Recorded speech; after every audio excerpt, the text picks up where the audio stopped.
शिवसेनेच्या उमेदवारांना चिन्ह मिळालं भाजपचं, कारण शिवसेनेची उमेदवारी मिळालेल्या दोघांनी भाजपचा एबी फॉर्म जोडला होता।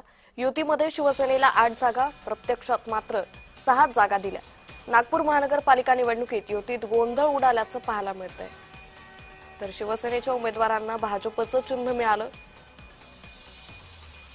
कारण शिवसेनेची उमेदवारी मात्र भाजपचा एबी फॉर्म जोडला गेल्यानं भाजपचं चिन्ह मिळाल्याचं पाहायला मिळतंय।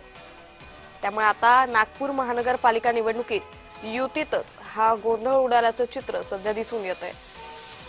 शिवसेनेच्या उमेदवारांना भाजपचं चिन्ह मिळालंय। या संदर्भात अधिक माहिती घेऊयात आमचे प्रतिनिधी तेजस मोहातुरे यांच्याकडून। तेजस, शिवसेनेच्या उमेदवारांना भाजपचं चिन्ह मिळालं, काय नेमका प्रकार?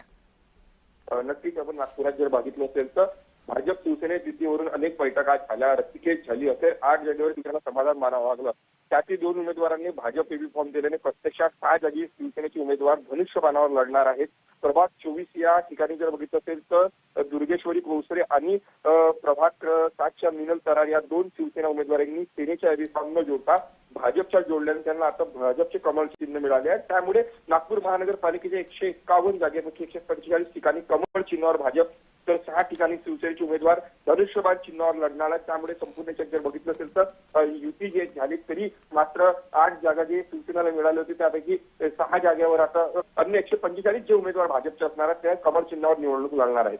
निश्चित। धन्यवाद तेजस, आपण दिलेल्या सविस्तर माहितीसाठी।